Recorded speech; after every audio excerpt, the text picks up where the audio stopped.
सो hey everybody, कैसे हो आप? I hope things are going well for you guys. हम आपके लेके आ चुके हैं फ्लेम एम्पर का एपिसोड नंबर 340। और अगर आपने पिछला एपिसोड नहीं देखा था तो बेसिकली आप मिस कर चुके हो जियान का ब्रेक थ्रू, जिसमें फोस्टा दोशियान रेल में पहुंचता है। हाँ, बेसिकली वही मिस किया है। अब चलो आगे की स्टोरी हम इसमें कंटिन्यू करते हैं। पिछले पार्ट के लास्ट में जियान उस लेडी से मिलता है जो खुद को एसेसिया होली फ्लेम और इस एसेसिया ट्री की गार्डियन बताती है। जब जियान उसकी सिचुएशन पूछता है, उस वुमन की बॉडी में से इरप्ट हुआ था किलिंग इंटेंट, जिसने जियान के रोंगटे खड़े कर दिए थे। चारों तरफ फैल जाता है एक अजीब सा सन्नाटा। अब आगे की स्टोरी। जियान की बोलने की टोन एकदम रिस्पेक्टफुल थी, लेकिन फिर ऐसा क्यों हुआ कि उसके पास में खड़ी लेडी वो डीमन जैसा किलिंग इंटेंट रिलीज कर रही है। पफ पफ पफ की साउंड के साथ उसकी फ्लेम्स इंस्टिंक्टिवली उसे प्रोटेक्ट करने लगती हैं। आखिरकार गार्डनिंग की स्ट्रेंथ थी 5 स्टार दोशियान। होली फ्लेम्स नहीं चाहती थी कि उनका मास्टर फालतू में इस दुनिया को टाटा बाय बाय कर दे। जियान कुछ समय तक कुछ बोलता नहीं है, फिर औरत खुद को शांत करते हुए बोलती है सॉरी।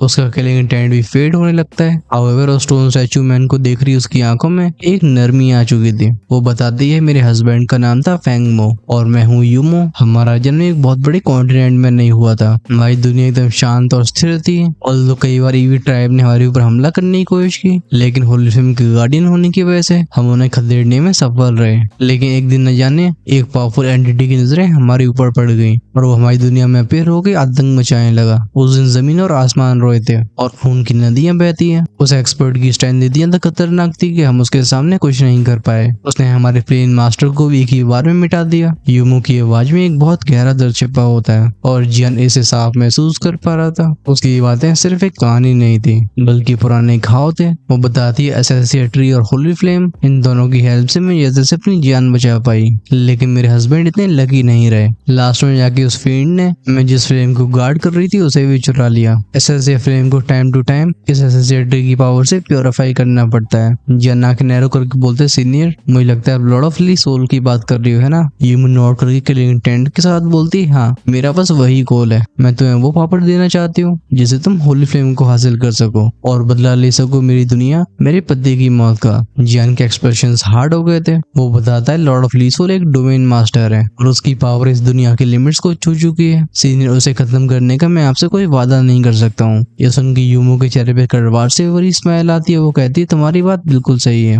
लेकिन मैंने एक बार सुना था कि कोई भी व्यक्ति जो कि एक से ज्यादा होली फ्लेम को पोजेस कर सकता है उसका फ्यूचर लिमिटलेस होगा। हालांकि मेरे लिए एक गैम्बल है, लेकिन मैं तुम्हारे साथ हूँ। जियान धीरे से बोलता है लेकिन ये सफर लंबा होगा। यूमो नोट करती है। वो बताती है लेकिन एसेसिया फ्लेम अब इंतजार नहीं कर सकती है। जियान पूछता है क्या? इसके जवाब में गार्डियन वुमन पूछती है क्या तुम जानते हो कि वो लॉर्ड ऑफ ली सोल होली फ्लेम की बातें क्यों फैला रहा है और वो लोगों को क्यों एसेसिया फ्लेम की तलाश में भेज रहा है? जियान कहता है नहीं। वो वुमन बताती है क्योंकि घोस्ट रेस बस 2 ही तरीके की फ्लेम्स को ऑब्जॉर्व कर सकती है। लेकिन उस ली सोल का लालच यहीं पे नहीं रुका। उसने सोल एकेडमी को इसलिए बनाया है जिससे वो और भी तरीके की होली फ्लेम्स को ऑब्जॉर्व कर सके। अभी हाल ही में उस एकेडमी के टॉप रिसर्चर्स मर चुके हैं। बच्चे, तुम्हें समझना चाहिए कि इन पावर हाउसेस की स्ट्रेंथ 7 स्टार दोशियान की थी और इस पूरे डोमेन में बस ऐसा एक व्यक्ति है जो इन्हें इतनी शांति से खत्म कर सके, ऑफ ली सोल। ये सुन के जियान के एक्सप्रेशंस चेंज होते हैं। वो चिल्ला के बोलता क्या उसने सच में ऐसा तरीका ढूंढ लिया जिससे वो घोस्ट वे सोल फ्लेम के अलावा और फ्लेम्स को भी ऑब्जॉर्व कर सके?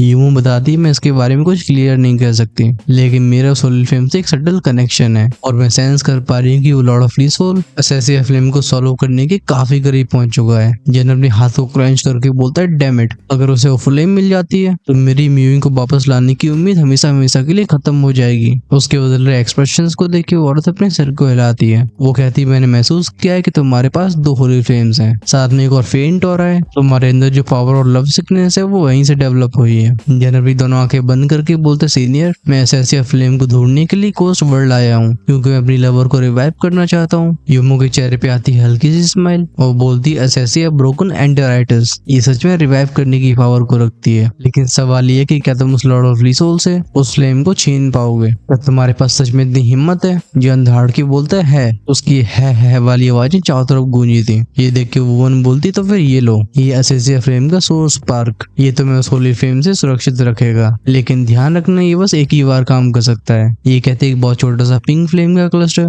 जियान के हाथ में अपीयर होता है। जब जियान पहली बार इस रियल पावर के संपर्क में आया था उसकी रूह कांप जाती है। ये कुछ ऐसी डिवाइन स्ट्रेंथ थी जिसके सामने जियान अपने घुटने टेक देना चाहता था। वो दोनों हाथ कप करके बोलते सीनियर थैंक यू। उसे साफ दिख रहा था कि यूमो इस स्पार्क को उसे देने के लिए लिए अपनी सोल का बहुत बड़ा नुकसान किया है। यूं अपने सर को हिला के बोलती, बच्चे मुझे कोई चिंता नहीं है, क्योंकि मैं एसएससी ट्री से जुड़ी हुई हूँ। मैं यहाँ से बाहर नहीं जा सकती, न ही मैं खुलेआम अपनी रिवेंज ले सकती हूँ, इसलिए जिम्मेदारी मैं तुम्हें देती हूँ। अगर तुम उस होली फ्लेम को हासिल कर लेते हो तो तुम्हारी वो लवर एक बार फिर से सांसें ले सकेगी। जियान नॉड करता है। वो गार्डियन कहती है, ठीक है अब तुम बाहर जाओ। तुम एसएससी ट्री के अंदर आए हुए 3 साल बीत चुके हैं और मैं फील कर रही हूँ कि समय के दौरान बाहरी दुनिया में कुछ बड़े बदलाव हुए हैं। इतना कहते वो अपनी बीच की उंगली को आगे बढ़ाती है। सामने का स्पेस ट्रेम्बल हुआ था। जेंटल सी फोर्स जियान को बाहर ढकेलने लगती है। जियान अपनी आंखों में रिस्पेक्ट को लेकर सर झुका के बोलता है, सीनियर थैंक यू। फिर वो धीरे से उस एसएससी ट्री से बाहर आ गया था। पीछे रह गई यूमू हल्की सी आवाज में बोलती है, फैंग इस बच्चे के अंदर की फ्लक्चुएशंस होली किंग जैसी हैं, जो पहले ग्रेट हेवन और अर्थ के वॉर में प्रकट हुए थे। उम्मीद करती हूँ कि मैंने यहाँ पे कोई गलती नहीं की। बिना किसी शक के इस एसएससी ट्री के कंपटीशन में जियान सबसे बड़ा विनर था, लेकिन जब वो अंदर ब्रेक थ्रू कर रहा होता है, बाहरी दुनिया में तूफान आ चुका था। इस पर सैक कंपटीशन एकदम जोरों में होता है, लेकिन जियान एसएससी ट्री के अंदर था, इसी वजह से कंपटीशन में पार्टिसिपेट नहीं कर पाया। सैक कंपटीशन के शुरू होने से पहले वानू सैक के मैनेजर शाओगुई ने अपनी सारी रिस्पॉन्सिबिलिटी सैक को लौटा दी थी,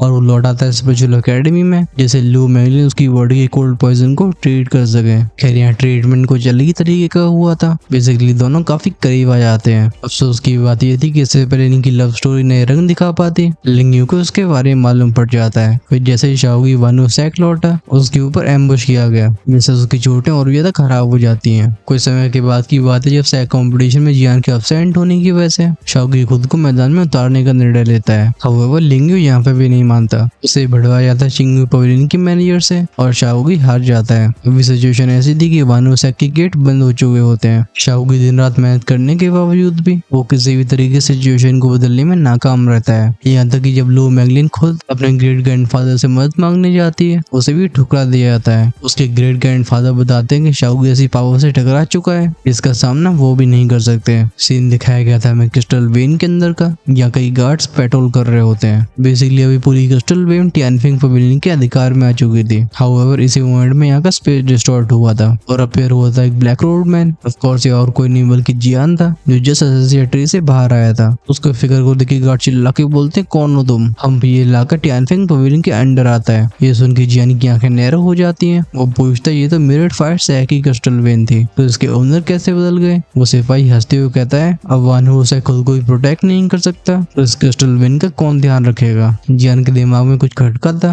ये एक ऑमनस फीलिंग थी। वो कहता है, वानू सैक को हुआ क्या? लेकिन लगता है अब गार्ड की बात करने की इच्छा नहीं थी। उसे भगाते हुए बोलता है, चलो जाओ यहाँ से, वरना तो अपने आप को बचा नहीं पाओगे। तभी जियान की आंखें कोल्ड होती हैं और रंबल रंबल की आवाज से आसमान थर्राने लगता है। स्पेस में से आती क्रिकिंग साउंड। जियान पूछता है, क्या हुआ वानू सैक को? अभी उस सोल्जर की हो गई थी हवा टाइट। वो बोलता है, वानू सैक चिंगन पवेलियन के लोगों ने उन्हें सीक्रेटली पॉइजन कर दिया है। मैनेजर शाओगुई सैक कंपटीशन में बुरी तरीके से घायल हो गए हैं और वो तब से गायब है। बेसिकली उस सैक बिल्कुल खत्म होने की कगार पे पहुंच चुका है। अरे बोल ही पाया होता तभी जियान की हाथ जाते हैं अपने रूलर के ऊपर, और नेक्स्ट मोमेंट में हम सोल्जर की खोपड़ी को गायब होते हुए देखते हैं और उसकी पूरी बॉडी को फ्लेम पकड़ लेती है। वो इसने कुछ पफ पफ की आवाजें, और हम उसे डिसइंटीग्रेट होते हुए देखते हैं। जियान को रख के बोलते हैं, चिंगन पवेलियन शाओगुई शाओले, मैं दोनों की सोल पावर को सेंस नहीं कर पा रहा हूँ। क्या वो किसी सील के अंदर फंसे हुए हैं? इसी मोमेंट में एक आवाज बोलती, टियानफिंग पवेलियन के इलाके में किसकी घुसने की हिम्मत हुई? ये और कोई नहीं बल्कि यांगशी था, टियानफिंग पवेलियन का मैनेजर, एक अर्ली स्टेज 4 स्टार दोषियान। जब जियान इस बंदे को देखता है, उसकी आंखें ब्लड शॉट हो जाती हैं। वो बोलता है, यांगशी, तो तेरी चिंगन पवेलियन के साथ मिलकर मेरे सैक के खिलाफ ऐसे घटिया षड्यंत्र को रचने की हिम्मत हो गई। जब यांगशी ने जियान को पहली बार देखा था, उसके चेहरे पे दहशत फैल जाती है। वो स्टटर यानी कि कांपते हुए बोलते हैं, जियान तुम अब भी जिंदा हो? जियान दहाड़ के बोलते हैं, मरने की बारी तेरी है। फिर एक बूम की साउंड के साथ टेरिफाइंग शॉकवेव फैलती है। इस सॉरी को सेंस करके यांगशी का एक्सप्रेशन और भी ज्यादा खराब हो जाते हैं। वो कहता है, इम्पॉसिबल, अर्ली स्टेज 4 स्टार दोषियान, तुम इतनी जल्दी यहाँ तक कैसे पहुंच सकते हो? ऑफ कोर्स इसका उत्तर शब्दों में नहीं आता।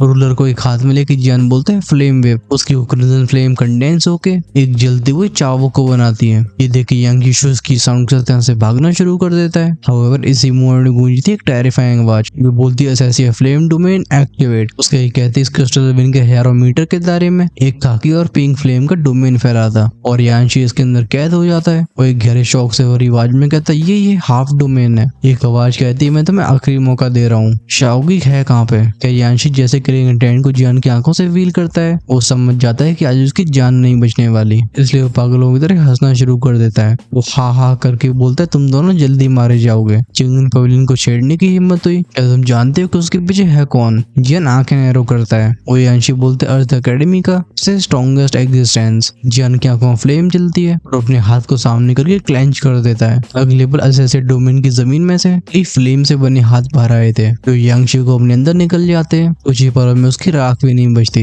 लेकिन ये भी जियान की कोल्ड के इंटेंट को शांत नहीं कर पाता है। वो एक पन्नी आवाज में बोलते चिंगन पवेलियन चौस है। फिर इस बंदे को खत्म करने के बाद जिन अपने डोमेन को वापस लेता है। हाउएवर ऐसा उसकी फ्लेम के बारे में नहीं था। वो कहता है क्योंकि तुम टियानफेंग पवेलियन के लोग हो तो फिर बर्न। उसके कहते शुआ शुआ की साउंड के साथ उसकी फ्लेम एक स्टॉर्म में ट्रांसफॉर्म होती है, जिसकी चपेट में आते ही गार्ड्स हवा बन जाया करते थे। यह मौजूद गार्ड्स की स्ट्रेंथ 3 स्टार दोशान से नीचे ही होती है और ऐसे लोगों के सामने जियान को डेथ था। तब इन गार्ड्स के लीडर आगे आके बोलते माय लॉर्ड प्लीज रोकिए। इस क्रिस्टल वेन में वानु सेक के सेकंड एल्डर को भी कैद करके रखा गया है। हम आपको उनके पास लेके चलते हैं, लेकिन आप प्लीज हमें माफ कर दीजिए। हम बस टियानफेंग पवेलियन के ऑर्डर्स को फॉलो कर रहे हैं। वेल एक्चुअली बात ये थी कि इन सभी का टियानफेंग पवेलियन से कोई खास वास्ता नहीं था। इन्हें फोर्सफुली यहाँ पे तैनात किया गया था। इन्हें जियान का बस भयानक रूप ही नहीं दिखता बल्कि आजादी की किरण भी दिखती है। वो गार्ड बोलते हैं हम सेंट्रल टेरिटरी के शाओ याओजी की तरह मजबूर है। माय लॉर्ड अगर आप चाहो तो हम आपके फॉलोवर बन सकते हैं। यह बिना हेजिटेशन के नोट करता है। इस गार्ड ने अपनी सोल पे प्रॉमिस करने की बात की थी,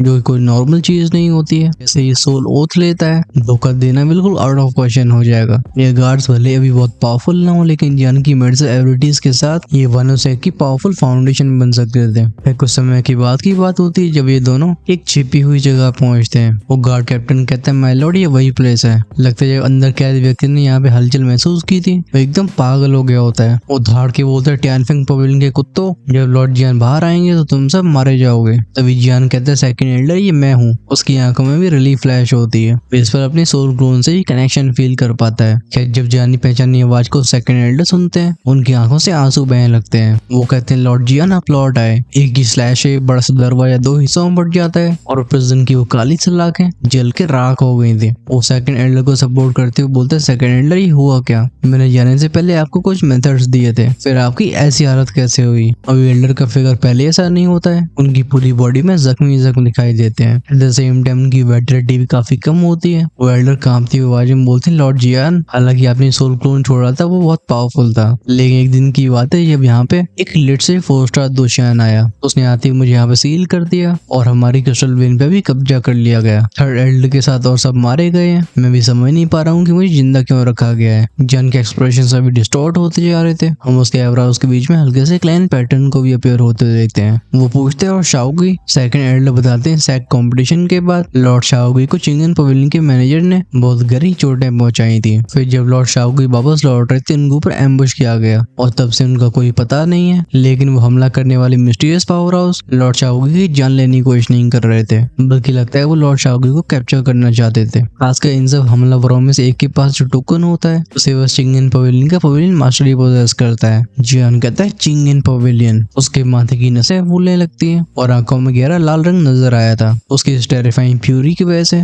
ये पूरी गुफा थरथराने लगी थी। वो कहते सेकंड एल्डर चलो इस जगह को छोड़ा जाए। हम वानु सेक वापस चलते हैं। समय आ गया जब चिंगन पवेलियन को सेंट्रल टेरिटरी से उखाड़ के फेंकना होगा। मैं इनकी जड़ों को मिटा दूंगा। वो एल्डर बोलते लेकिन लॉर्ड जियान चिंगन पवेलियन में 2 पावरफुल 4 स्टार दोशान मौजूद हैं और इन दोनों में से एक छुपा रहता है। जन डिटर्मिनेशन के साथ अपने सिर को हिला के बोलते चाहे वो लेट स्टेज हो या फिर परफेक्शन पे क्यों ना पहुंच चुका हो, क्योंकि इनकी हिम्मत होगी मेरे भाई और उस सेक से हाथ लगाने की जो मेरे प्रोटेक्शन में था। तो इनके सामने बस एक ही रास्ता रह गया है जो है अनहाइलेशन। उसके एक्सप्रेशन को देख सेकंड एल्डर भी ट्रेम्बल हो जाते हैं। फिर वो सेंस करते हैं उसका पावरफुल ऑरा। वो कहते हैं 4 स्टार दोशान अर्ली स्टेज। फिर वो एक चमकती ऑर्ब को बाहर निकालते हैं जिसे काले रंग की इविल एनर्जी ने ढक रखा था। क्लियरली इसे सील किया गया है। वो बोलते हैं लॉर्ड ये वो मिस्टीरियस पावर है जो आपने मुझे दी थी। सबसे पहले जियान अपनी होली फ्लेम से हथेली को ढकता है। जैसे वो लाइट और उसके हाथ को छूता है crack crack crack crunch crunch की आवाजों के साथ वो ब्लैक इविल बाइंडिंग्स तबाह होने लगती हैं। At the same time light और जियान के सोल रिम में वापस लौट गया था। ऑफ कोर्स और कोई नहीं बल्कि शाओले था। वो जियान से बोलता है शाओगी को चिंगन पवेलियन के मैनेजर ने चोट पहुंचाई है। फिर कुछ समय के बाद चिंगन पवेलियन के मास्टर के ऑर्डर पे उसे कैप्चर कर लिया गया। मुझे लगता है शाओगी और लू मैगलिन के प्राइवेट अफेयर की वजह से है। जियान का आवाज में बोलता है चलो पहले वानु सेक लौटते हैं। वहाँ सिचुएशन को स्टेबल करने के बाद अगली बारी चिंगन पवेलियन की होगी। और दो शब्द उसके मुंह से काफी हल्की टोन में निकलते हैं, लेकिन इनके अंदर ऐसा गुस्सा छिपा हुआ था जिसमें बहुत जल्दी पूरा चिंगन पवेलियन जलने वाला है। फिर बारी आएगी इसके पीछे के मास्टरमाइंड की। सीन चेंज होता है वानु सेक की सबसे ऊंची चोटी पे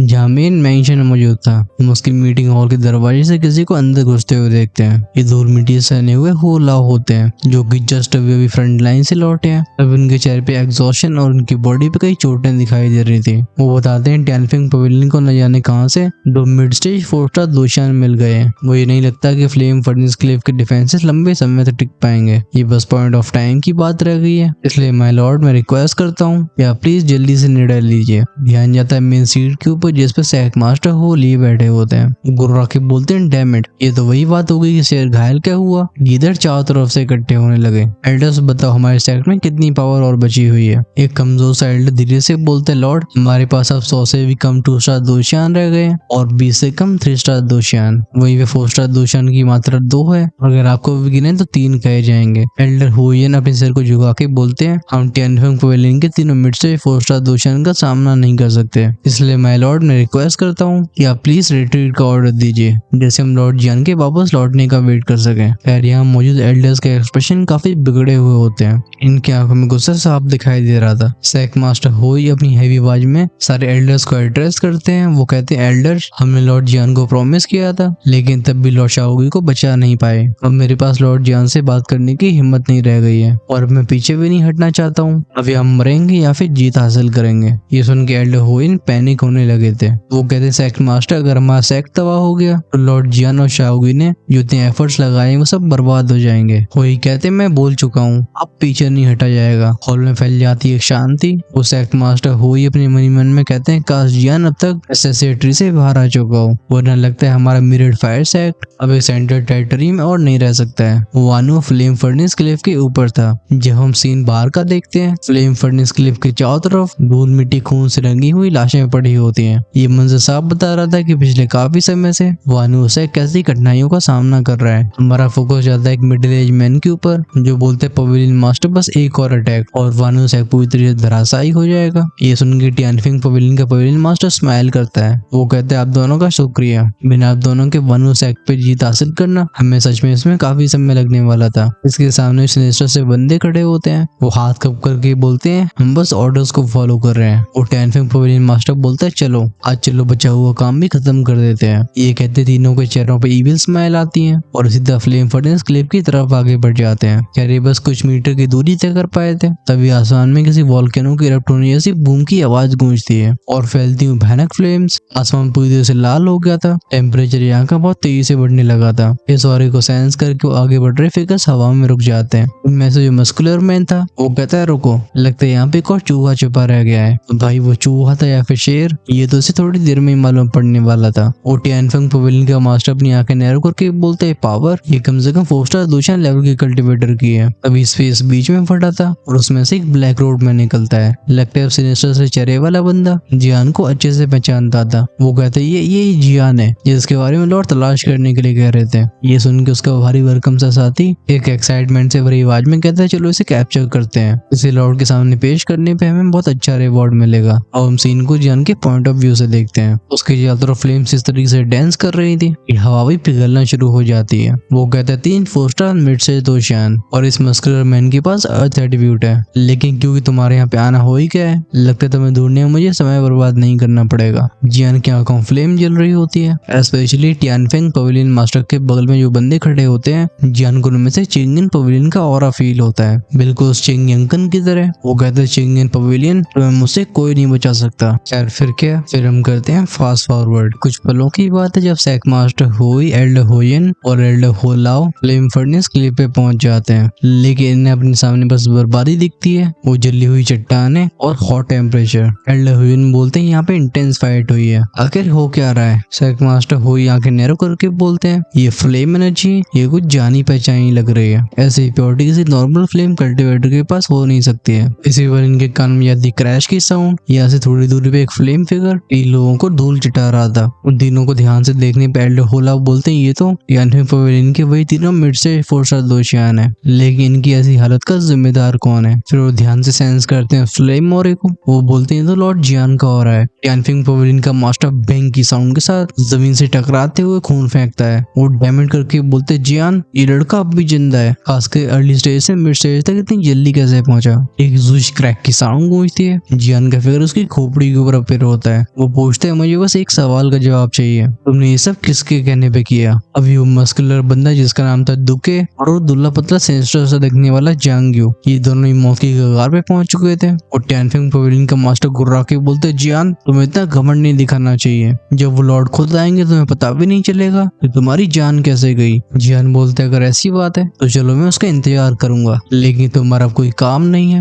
इतना कह के वो अपने हाथ को उठाता है, लेकिन तभी सेक्ट मास्टर हो ही आगे बोलते लॉर्ड जियान नहीं, इन्हें खत्म मत करिए। जियान लेफ्ट में आके नैर करके बोलते सेक्ट मास्टर हो ही अपने दोनों हाथों कप करके बोलते माय लॉर्ड वानो सेक्ट के ऊपर आपका कर्ज है, लेकिन दोनों का जिंदा रहना जरूरी है। इन्हें अच्छे से इंटरोगेट करने पे चिंगिन पवेलियन के पीछे के मास्टरमाइंड के बारे में पता लगेगा, और जब टाइम आएगा रिवेंज लेने का ये तब काफी हेल्पफुल साबित होंगे। हल्के से नोट करता है एक हाथ के इशारे पे फ्लेम की जंजीर है उन दोनों बंदों को बांध के एल्डर्स की तरफ उछाल देती है। तो टैनफिंग पवेलियन का मास्टर समझ गया था कि भले इन दोनों को बचा लिया गया लेकिन उसे मौत से कोई नहीं बचा सकता। वो यहाँ से भागने की कोशिश करने लगता है। एल्डर होइन बोलते माय लॉर्ड इसे एल्डर समेत कई लोगों की जान इसने ली है। हाउएवर जब वो जियान की तरफ मुड़े थे वो पाते कि उस स्पॉट का स्पेस क्रैक बंद हो रहा था। नेक्स्ट मूवमेंट में टैनफिंग पवेलियन मास्टर के सामने स्पेस एक हाथ का आकार लेता है जो सीधे उसके गले को पकड़ लेता है। फिर हम फाइनली जियान की बॉडी को भी अपीयर होते हुए देखते हैं। टैनफिंग पवेलियन का मास्टर पैनिक से भरी आवाज में बोलते जियान अगर तुमने मुझे मारा तो सेंटर टेरिटरी तुम सबका कब्रिस्तान बनेगी। लॉर्ड यानशी तुम्हें माफ नहीं करेंगे। जियान कहता है यानशी हाँ वेल तुम उसे मिलने जा रहे हो। ये बोलते जियान अपने हाथ को रिलीज करता है जैसे टैनफिंग पवेलियन का मास्टर हो जाता है आजाद। हाउएवर इससे पहले वो खुशी मना पाता गूंजती कचाक की आवाज। एक मोटी सी रूलर उसके छाती के हार पार हो गई थी और हम धीरे धीरे उसकी त्वचा को जलते हुए देखते हैं। जब दुकी और जांग्यू जो कि एल्डर्स के द्वारा पकड़े जा चुके होते हैं, ऐसे मंजर को देख इनके चेहरे सफेद पड़ जाते हैं। ये कहते हैं मिस्टर 4 स्टार दोशियान और इसने उसकी जान लेने में बिल्कुल हेजिटेट नहीं किया। जियान बोलते सेक्ट मास्टर हो चलो। सेक्ट को स्टेबलाइज करने के बाद हम चिंगिन पवेलियन जाएंगे और हमारे रास्ते में जो भी आएगा उसे खत्म होना होगा। एल्डर होइन एल्डर होला भी नोट करके बोलते हैं लॉर्ड चलो सेक्ट को रिस्टोर किया जाए। ये सीन कुछ मिनट्स के बाद का था। वे हम जियान को काफी ऊंची सीट पे बैठे हुए देखते हैं और वानो सेक्ट के सारे मेंबर्स उसे रिस्पेक्ट के साथ देख रहे थे। वो सेक्ट की सिचुएशन पूछता है। होली जवाब देते हैं माय लॉर्ड अब हमारी बस 10वें हिस्से की पावर बची हुई है, बाकी सब सीरियसली इंजर्ड या फिर खत्म हो चुके हैं। जियान बोलते जो भी इंजर्ड है उन्हें मेड से पीस प्रोवाइड की जाएंगी। लगता है सेक्ट को एक फॉर्मेशन की भी जरूरत है जिससे दुश्मन आसानी से अंदर ना आ सके। इसके जवाब में हुई कुछ बोलने वाले थे लेकिन जियान अपने सर को लाके बोलते मैंने कहा था इस बार उन सबको तबाह होना होगा। फाइनली सेक्ट मास्टर हो और बाकी लोग भी अपनी सीट से खड़े होते हैं। वो कहते हैं हमेशा आपके साथ हैं, लेकिन जियान अपने सर को लाके बोलते हैं तुम सब यहीं रुको, जब चिंगिन पवेलियन मिटेगा तो उसकी जगह लेने के लिए एक सेक्ट चाहिए। इन शब्दों के साथ जियान हैंडसीज को चेंज करने लगता है। फिर उसके एक हाथ से निकलती थंडर पावर और दूसरे से फ्लेम फोर्स जो सीधा वूश चर की आवाजों के साथ आसमान में जाके फैलना शुरू हो गई थी और इस सेक्ट को एक बैरियर से ढक लेती है जिसे एक 4 स्टार दोशियान एक्सपर्ट भी आसानी से तोड़ नहीं सकता है। ऐसा करने के बाद जियान की नजर जाती है दिशा की तरफ। वो डायरेक्शन चिंगिन पवेलियन की थी। चलो हम फोकस भी वहीं ले जाते हैं। चिंगिन पवेलियन की गहराई में होता है एक वाटर प्रिजन और उसके बीच में एक ब्लैक रोडमैन खड़ा होता है। इसका चेहरा भी डरावना दिख रहा था। वो कोल्ड आवाज में कहता है कीड़े तेरी बॉडी में घोसली एनर्जी कहाँ से आई। जब हमारा ध्यान जाता है इसके पैरों के नीचे उस वाटर प्रिजन के अंदर एक फिगर को बांध के रखा गया था। ये जंजीरों से जकड़ा हुआ व्यक्ति पूरी तरीके से खून से रंगा होता है। ऑफ कोर्स ये था शाओगी। अभी के शाओगी की सांसें काफी कमजोर दिख रही थी और उसकी बॉडी में होते हैं बहुत सारे घाव, लेकिन उसका नेचुरल घोसली हो रहा होता है वो उसे लगातार प्रोटेक्ट करने की कोशिश करता है। ये ब्लैक रोडमैन हर बार जब शाओगी को डैमेज करने की कोशिश करता था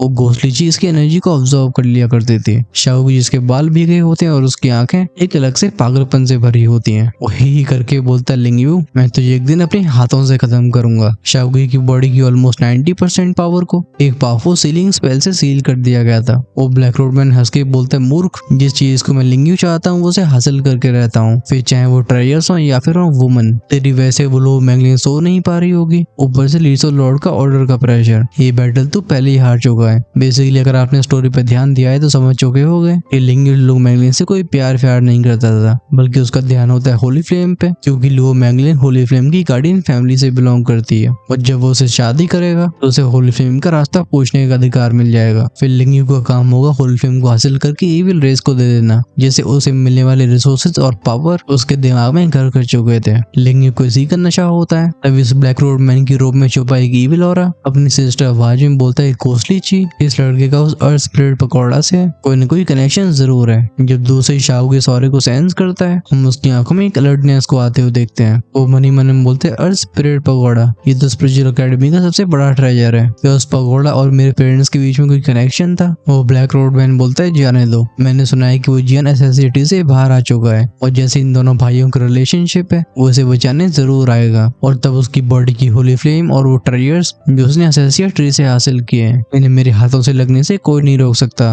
वो इविल फोर्स बोलती, लेकिन उस जियान के पास खतरनाक सोल फोर्स है। लिंग यू बोलता है, कोई बात नहीं, तुम बाकी सब मेरे ऊपर छोड़ दो, अगर वो आया तो मैं उसे दिखा दूंगा कि असली जीनियस क्या होते हैं। अरे बोलते बोलते हम इसके फिगर को गायब होते हुए देखते हैं। पीछे रह गए शाओगी अपने सिर को उठा के बोलता, बिग ब्रदर यहाँ मत आना, ये लोगों का ट्रैप है। हेडमास्टर लुओ और मैगलैन, तुम्हें भी कोई जल्दबाजी नहीं करनी चाहिए। ये बोलते हुए शाओगी की एनर्जी ट्रेम्बल होती है और उसकी आंखों में दिखाई देती है अजीब सी चमक। ये वो टेरिफाई एनर्जी होती जैसे उसके पेरेंट्स ने उसकी लास्ट प्रोटेक्शन के लिए छोड़ा होता है। हम फोकस स्पिरिचुअल एकेडमी के अंदर ले जाते हैं। हमारा ध्यान एक शांति से भरे कोर्टयार्ड पे जाता है, लेकिन अब यहाँ शांति नहीं बल्कि वातावरण बहुत ज्यादा भारी था। लो जामू, लो मैगलैन और अर्थ स्पिरिट ओल्ड घोस्ट, ये हम हेडमास्टर के नाम से जानते हैं। इन सब के एक्सप्रेशंस बहुत अगली थे। अब मैगलैन फाइनली चुपचाप नहीं रह पाती। वो बोलती है, एंसेस्टर लुओ, मुझे सहा नहीं आ रहा क्योंकि एंसेस्टर हॉकी में काफी इनहेरिटेंस को हासिल कर चुकी हूँ, जैसे mid and mid stage 4 star 2 शान तक पहुंच चुकी है। प्लीज मुझे जाने दीजिए, मैं इस लिंगी को खत्म कर दूंगी। उसकी आवाज भरी होती डिटर्मिनेशन से और उसकी आंखों से वो गुस्से से भरे आंसू झलकते हैं। उसके ग्रेट ग्रैंडफादर साय करके बोलते हैं, मैगलैन ये मामला इतना सिंपल नहीं है, हम इमोशनली तुम्हारे साथ हैं, लेकिन रीजन की बात करी जाए तो वो लिंगी सही है। बेसिकली इनके कहने का मतलब ये था, जब उस लॉर्ड लिसोल ने मैगलैन और उस लिंगी की मैरिज को अप्रूव कर दिया है, तो जब शाओगी और मैगलैन के लव अफेयर की बात फैली, पूरा दोष मैगलैन और शाओगी को ही दिया गया। लो मैगलैन ट्रेम्बलिंग आवाज में बोलती है, एंसेस्टर आप भी जानते हो कि लिंगी जैसा व्यक्ति है वो शाओगी को जिंदा नहीं छोड़ेगा। हेडमास्टर कहते हैं, हमें जियान के बाहर आने का इंतजार करना होगा। इसी पल तीनों की नजरें आसमान के ऊपर जाती हैं। वो बुरी तरह से थरथराना शुरू हो जाता है। एक बहुत ही पावरफुल फ्लेम वेव फैलती है। लो जामू सामने की तरफ पॉइंट करके बोलते हैं, वो देखो,